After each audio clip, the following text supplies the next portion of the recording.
Hello everyone, this is Abhishek Narayan Verma from Baroda, and I am a visual artist. As we are facing the situation of lockdown, I hope that you all be fine. I want to start with a poem by Atal Bihari Vajpayee.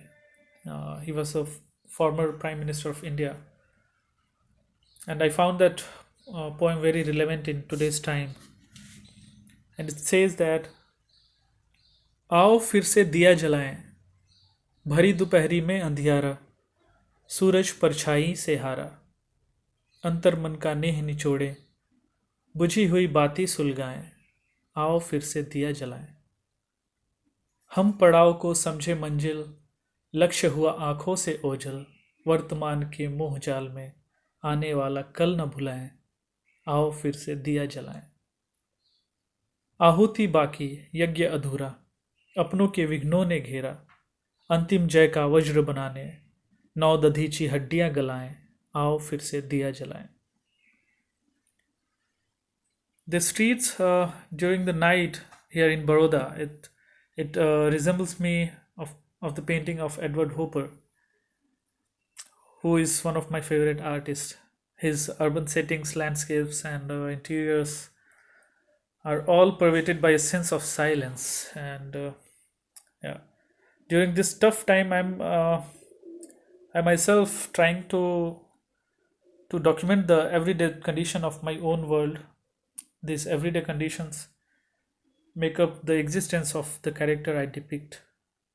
It becomes their hope and anxiety, their escape and frustration. Here, pages from my diary is a kind of my daily life journal where I spend time with myself, jotting, drawing, writing, and thinking about every small situations. It is also a kind of resource for my final works. Here, drawings are fragmented comments on an internal external dysfunctionality. We are all insecure people in one way or another. There is nothing wrong with that, and I find that it's important part of the human experiences. Both light and darkness exist in us all. I want to finish this with one of my poetry, which is in Hindi. एक घना अंधेरा छाया है यहाँ, एक ऐसा अंधेरा जिसमें सब कुछ समा गया हो मानो। एक सूरज कितना अंधेरा मिटा पाएगा भला। इस अंधेरे को मिटाने के लिए तो कई सूरज चाहिए, जिसकी गर्मी से शायद ये घना ठंडा अंधेरा पिघल जाए जो एकांत में कैद है कहीं। I wish that you all we will overcome this situation very soon and will be able to meet our close ones. Thank you so much.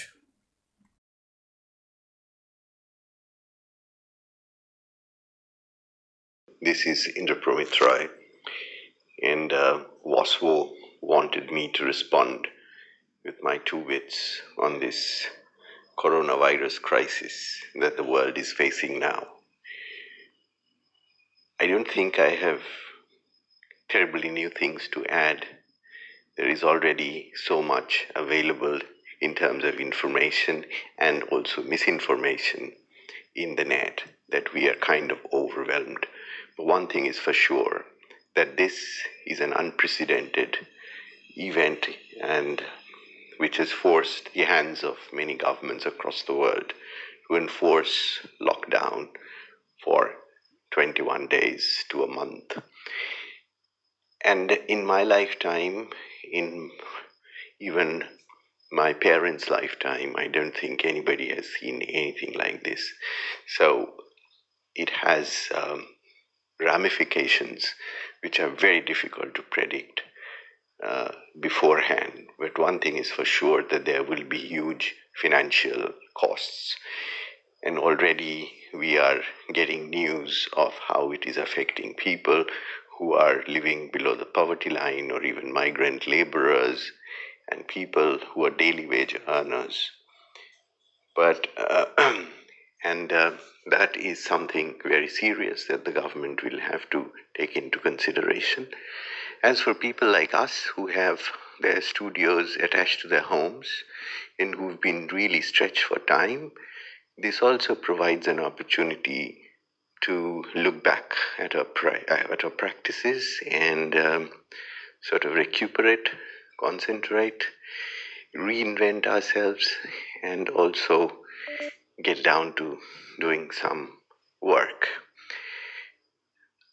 I cannot speak for others, but as for myself, I found myself really stretched thin.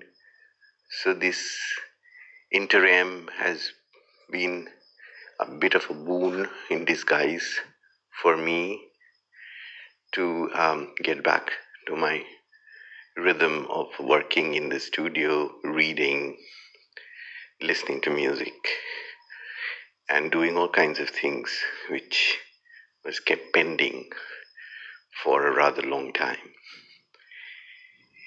As for the economic aspect of it, yes, the art world will be affected like the bigger economic world. But since I was never really connected with the art world in that sense, in the art market in that sense, I'm connected with the art world, but not so much with the market. So personally, it doesn't affect me so much, but there will be prices to pay.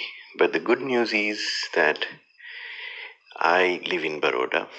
The air quality has improved considerably, and we've also been getting news from across the world that nature is reclaiming some of its spaces, lost spaces. Good news is, and this gives us an opportunity to look at what we generally accept as development and progress, and whether it is a kind of linear progress in which we were almost willy-nilly believing that more consumption leads to more development is necessarily the model that is sustainable. And I don't think it is. And this gives us an opportunity to reconsider that. And that said, I think we'll have to wait and watch before adding our 2 bits. There is already a lot of noise, and I don't really want to add too much to that as of this point. Thank you very much. This is Leandre D'Souza, curator at Sunaparanta Goa Center for the Arts.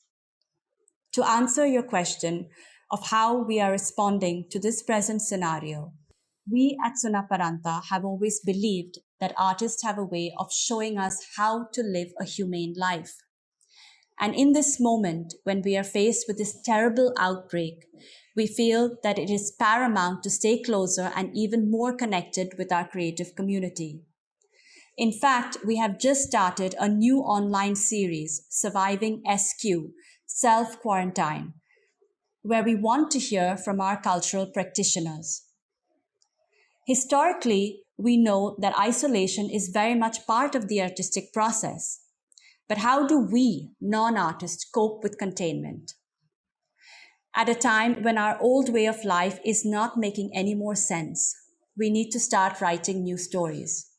And so we are hoping that this new series, where artists are invited to share their strategies of survival, will remind us of those humblest and core human values like togetherness, empathy, compassion, that we have long obliterated from our lives. This is Praveen Maripelly, an artist from Vadodara. I'm not only an artist but also a yoga teacher in the same city since 10 years. Everybody knows due to corona, whole world has been locked on for several weeks. As an artist and yoga teacher, I'm responding against coronavirus through my art and yoga videos. And also I'm teaching yoga online for people in the city of Vadodara for free every day 2 hours. First of all, I would like to talk about my art on coronavirus. Image speaks more than words. That's why I am strongly responding towards the present situation with my drawings. Every day I have been creating one art since 13 days to aware and awaken the society against the deadly virus. There are subjects I'm exploring like precautions, like washing hands and not shaking hand, and prevention, self isolation, positive thinking during such a worst situation, and Janta curfew, gratitude towards frontline warriors like protection, health, and sanitization department. So basically, I am portraying all the situations which are happening in the world due to corona. My art conveys how one can keep himself, herself safe at home and productive in terms of self growth. Now, I would like to talk about yoga. Since 10 years, I have been offering community services through teaching yoga in the city of Vadodara. During this difficulty time, I am contributing by making yoga videos which help to boost up immunity of body. I made two videos. One is breathing technique. With this, one can make lungs strong and efficient. Second video is Surya Namaskar. It is a complete exercise which greatly impact on every system of our body. So basically these practices will help to boost up one's immunity in terms of all aspects.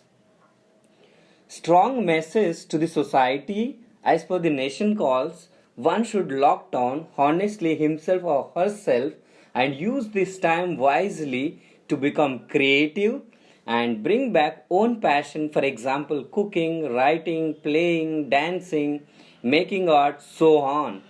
So this is the time as an artist and a yoga teacher I am contributing my part towards the nation by creating art and teaching online yoga and making videos against the deadly virus to save our own people.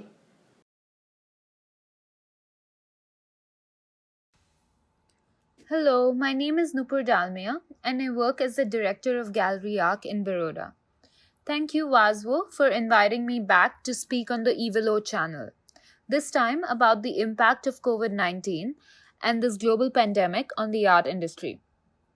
Gallery Arc is a small business in a small market like Baroda. We rely heavily on local footfalls and word of mouth marketing. And to that effect, we work really hard on putting up good shows and bringing something new and unique to the table every time. Our next show was scheduled to open last Saturday, in fact, on the 21st of March. Despite the lockdown and the impending threat, we were still working last week, so we decided to put up the exhibition as usual, which is now just waiting to open when the times are happier and safer and when it is conducive to celebrate. It is surely disheartening because, notwithstanding the cost, every exhibition is several months in the making. It takes a huge effort from the entire team, and it's really during the opening and the preview that we see our effort come alive, be critiqued, and also, of course, be monetized in terms of sales. These are times of huge uncertainty, especially for an industry like art, which people often consider to be non essential expenditure. We ourselves have had to move around several things on our calendar, including a very exciting show called Muraka, the confluence of miniature painting, which was to be curated by Vasu himself in November 2020, but is now postponed indefinitely because it involved many moving pieces and a huge number of international artists and all the logistics that go along with it. On the flip side, however, I think every obstacle provides an opportunity for creative solutions and growth through new developments. So, we are working on strengthening our digital presence, for instance, finding new ways to promote the show, and of course, catching up on pending work. The pensive mood provides a good basis to do some fundamental work like inventory, strengthening systems and processes. When we are looking for some excitement, we dream about better times and bounce off new ideas. More immediately, we want to focus on leveraging technology for sales and marketing. I'd also like to take this opportunity to introduce our next show, a voyage of seemingly propulsive speed and an apparent absolute stillness. This is a multidisciplinary show featuring three young artists, Arshad Hakim, Munis Ahmad, and Sarsija Subramaniam. The artists are showcasing their studies through three words: myth, suspension, and violence, which become points of reference. The show functions on two registers, one being the three words, and the other, how these three artists think through their own context. The artworks respond to these two registers by way of etchings, drawings, zinc plates, an LED strip, videos, digital prints, light boxes, etc. It's ironic how much the title and these three words resonate with the current state of affairs. My advice to artists, professionals, galleries, gallerists, and individuals in general would be to be safe over and above anything else, because needless to say, our safety and prudence is also linked to that of others. I think it's important to remain productive in this time. Small victories can go a long way in keeping us sane and motivated. So I'd say create more art, finish pending work, do things we don't normally have time to do, like spending time with family, cleaning, reading, etc. Of course, a lot of wealth, capital, and earnings are being eroded and may continue to do so for a long time. All businesses are being impacted. It is a scary but a poignant time, I think. I don't think any of us will come out of it exactly the same as we were. Hi Vaswo, this is Vinit Nair from Gallery White, Baroda. Thanks for inviting me to participate in this audio log. These are tough times.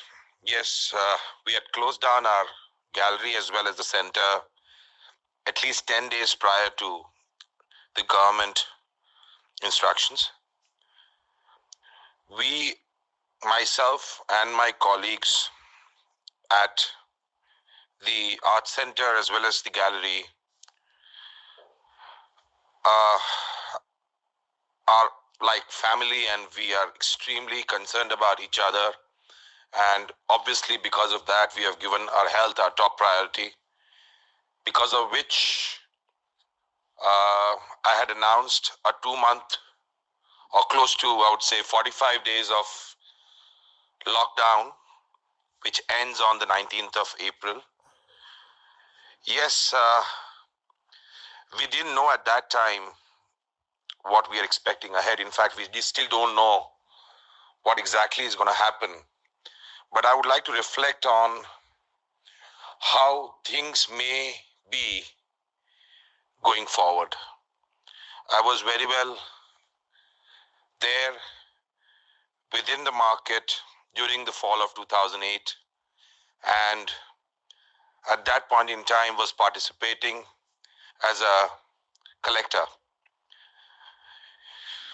Yes, the first thing that I would like to say is that this is not an economic crisis like that of 2008. What I mean to say is that it is not financially driven.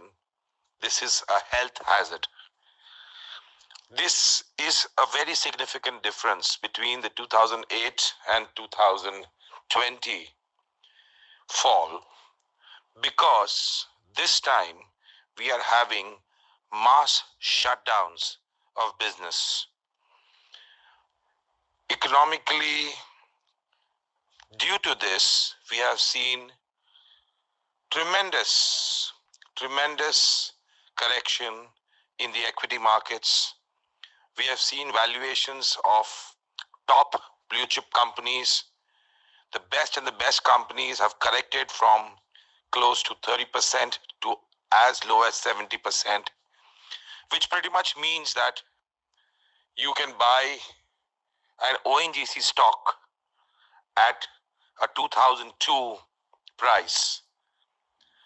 I doubt whether we can get a master's work at 2002 price.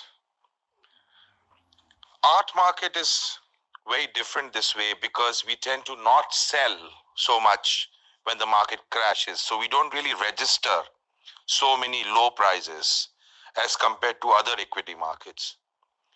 Hence, we are always just waiting and waiting for a trend reversal to happen. I personally feel that as soon as we find a way to tackle Corona and we find a way to make sure that the cases don't increase any further, we might see a V-shaped recovery. That means that the equity markets and the real estate markets will recover very fast. When I'm saying fast, I mean they should recover between 12 to 16 months. Market always rises like climbing stairs, but it falls like coming down in a lift. So we have to wait until June, July and take our strategic call on how to plan our next calendar of events and re-strategize along with the artist, along with the stakeholders on what best we should do going ahead.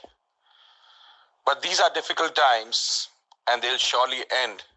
All we need to do is support each other in the best possible way and make sure that the artist is constantly motivated and helped if needed. Thank you.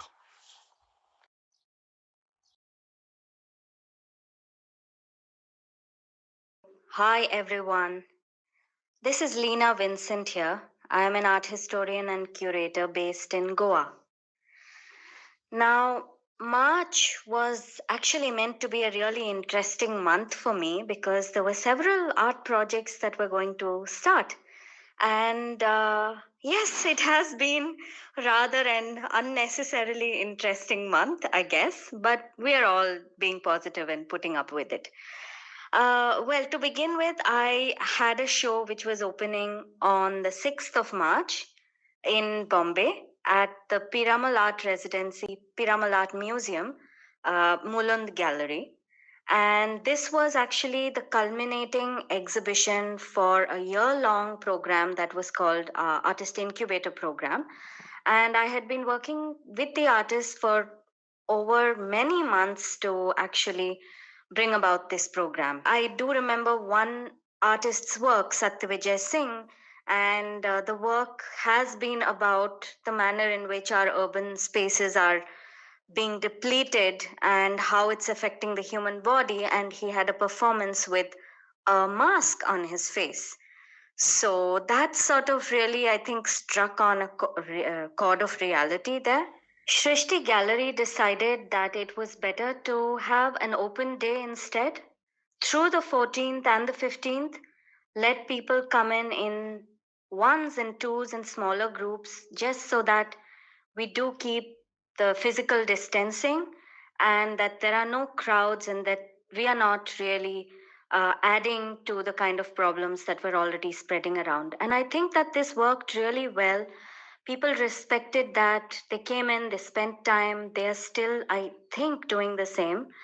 And on giving gallery walks for this particular exhibition, I realized more than ever that the artists were talking about these amazing things that suddenly became prominent. The whole notion of being entwined, the notion of being connected, the notion of really coming together as one warp and weft in society suddenly became a prominent thing.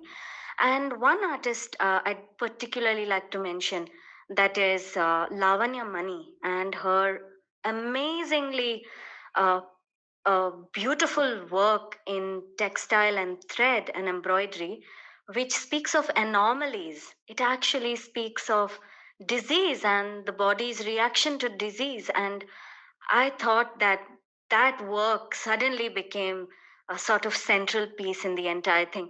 We do have in the show Sanjeev Khandekar and Vaishali Narkar, who have also deeply researched this entire subject of mutation and disease, and how changes take place in our environment and in the human body.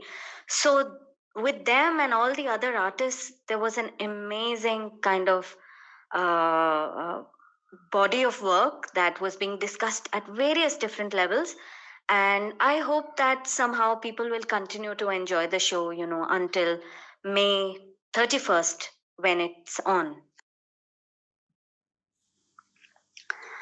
I'm noticing artists are doing some really interesting things.